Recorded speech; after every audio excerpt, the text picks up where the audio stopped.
Assalamualaikum warahmatullahi wabarakatuh. Waalaikumsalam. Selamat pagi anak-anakku. Semoga kalian pada sehat semua.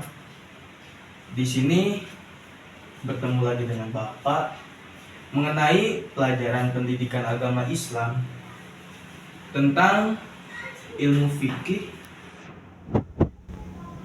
Kalau dibahas pasti sudah tidak asing lagi bagi kita mengenal tentang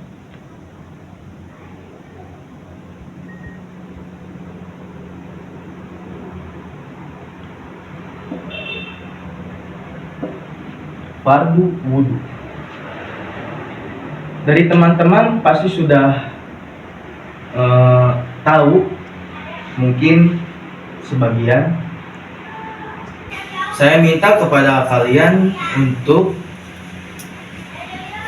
memberikan pendapat kalian dan menjelaskan runtuyan fardu wudhu dari mulai niat sampai tartib, dan mendiskusikan bersama kelompok kalian masing-masing.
Hasil diskusi kalian,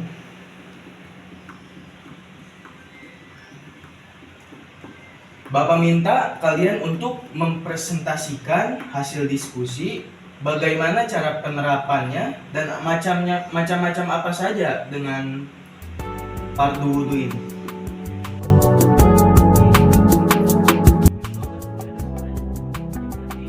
Yang tadi itu yang pertama kasih niat ya semuanya. Pertama niat. Ya, yang kedua sini. basuh muka.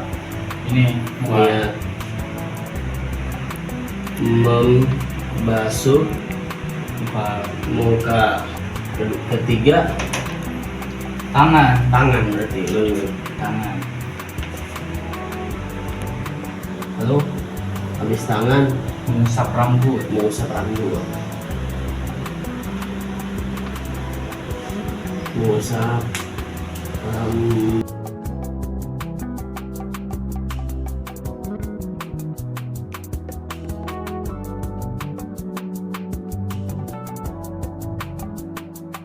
Terakhir Tumak nina. tertib. Oke, mungkin cukup sekian presentasi dari kami. Kurang lebihnya mohon maaf. Oke, baik, terima kasih dari presentasi kalian yang tadi sudah disebutkan macam-macam fardu wudhu. Bagus, betul, memang ada 6. Yang pertama niat, yang kedua basuh muka, yang ketiga basuh tangan, yang keempat mengusap rambut atau kepala, yang kelima basuh kaki dari kanan sampai ke kiri, dan keenam itu tertib. Nah, berarti kalian di sini sudah mengerti tentang materi fardu wudhu, ada berapa macam, sudah bisa disebutkan. Semoga kalian menjadi orang yang pintar, soleh, sudah bisa mengerti dari materi fardu wudhu. Semoga bisa diamalkan, dan mohon maaf bila ada kata atau kurang penjelasan dari Bapak, mohon maaf. Sekian, wassalamualaikum warahmatullahi wabarakatuh.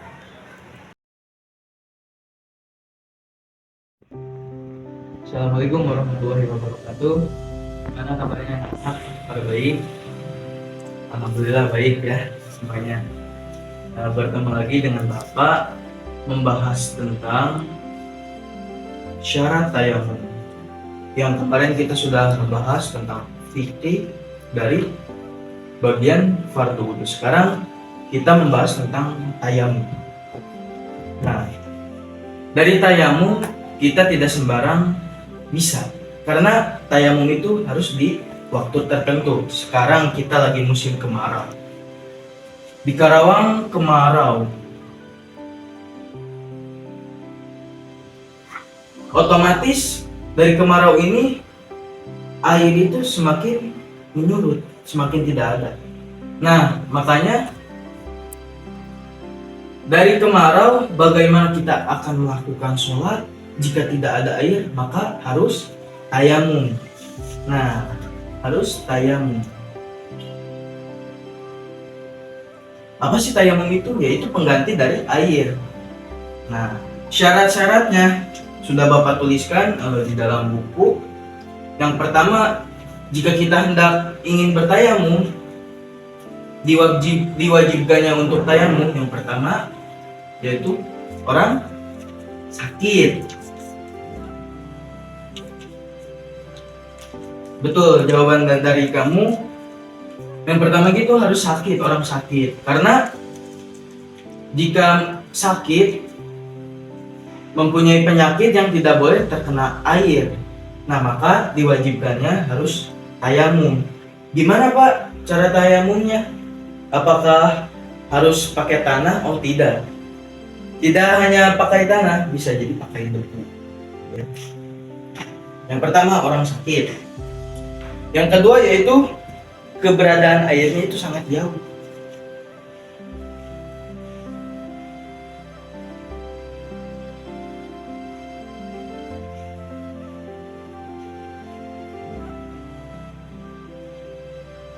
Nah, yang kedua itu keberadaan airnya itu jauh, sulit terjangkau. Misalnya di RT 1, walaupun ada Kalimalang, tapi Kalimalang itu sudah surut, emang beneran gak ada air. Nah, kita lihat ke RT 2, di RT 2 juga sama tidak ada air, maka diwajibkannya untuk tayamum. Nah, yang ketiga, sulit menggunakan air.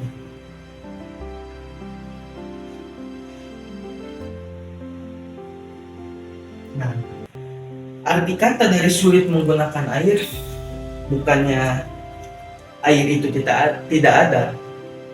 Ada air, cuman dalam kurung ada hewan buas. Misalnya kita mau wudhu, wah ada hewan buas, ada buaya atau singa, maka kita itu pasti takut, takut digegel, takut dilahap, maka tayamum gitu.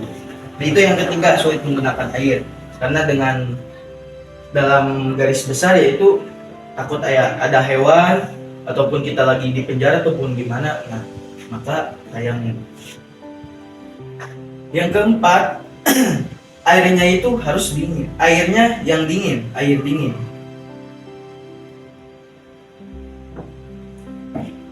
Nah, kita ada air, tetapi air itu dingin. Otomatis itu akan merusak kepada tubuh kita. Jadi kita kalau bahasa Sunda nama ngedek-ngedek tiris.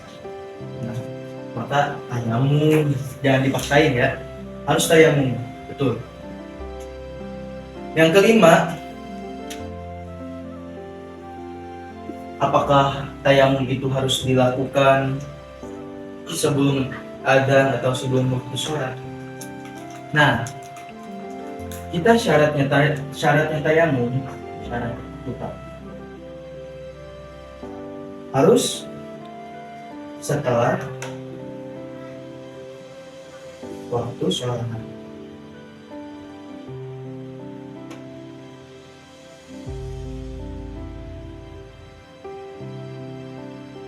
Nah, setelah waktu sholat ini kita bisa tayamum. Seperti beres adzan, maka kita tayamum gitu. Jadi jangan hanya apakah bisa Pak sebelum adzan, tidak bisa. Jadi harus melakukannya sesudah adzan, baru kita tayamum. Nah, Yang keenam yang harus diperhatikan lagi kalau kita lagi tayamum. Biasanya kita itu harus perlu menggunakan tanahnya itu tanah yang suci.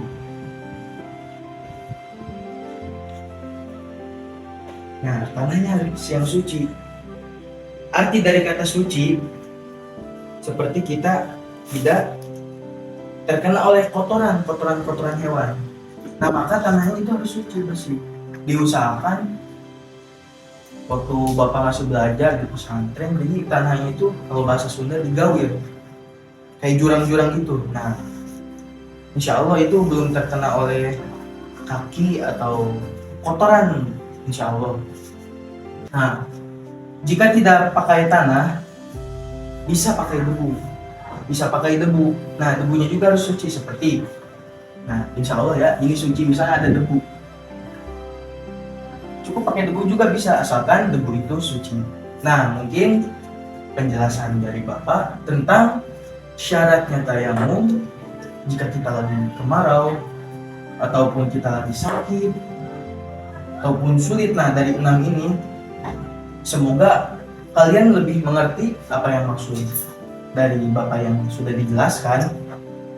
Silakan kalian evaluasi lagi, belajar lagi, mutola'ah lagi. Semoga pembelajaran Bapak hari ini bermanfaat bagi kedepannya. Kurang lebihnya mohon maaf.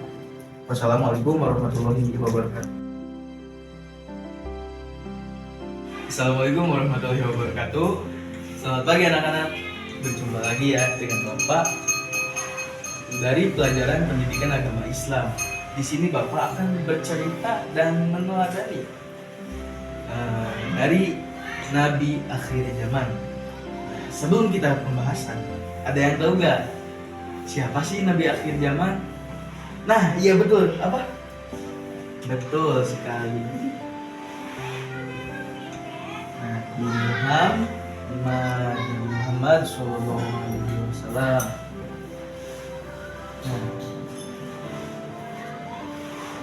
Kita akan bercerita dari awal pendidikan.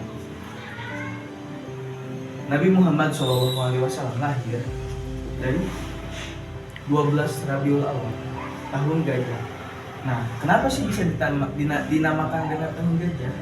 Karena waktu beliau lahir, ada sebuah pasukan gajah, yaitu Raja Abraha. Nah, dia dengan tentaranya akan menyerang Ka'bah.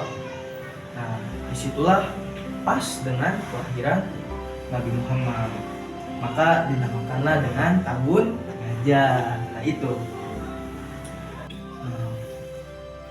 Tadi kita sudah mengenalkan tentang tahun gajah dan kelahiran dari Nabi. Sekarang Bapak akan menanyakan, ada yang tahu gak sih siapa ayah dari Nabi? Ya, kamu, Abdullah. Ya, betul. Ayahnya Abdullah. Nah, selanjutnya ibu dari Nabi Muhammad siapa? Ada yang tahu gak? Ya, kamu. Siti Aminah. Iya, betul. Siti Aminah.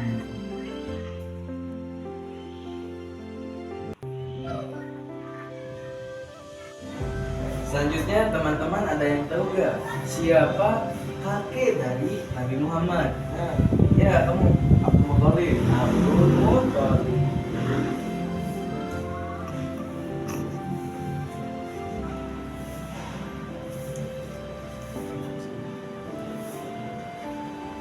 Ada yang tahu lagi gak siapa paman dari Nabi Muhammad?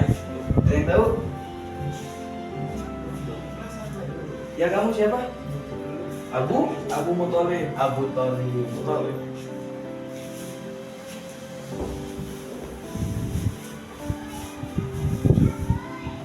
Nah, Nabi Muhammad sejak kecil ditinggal oleh ayahnya, yaitu Abdullah.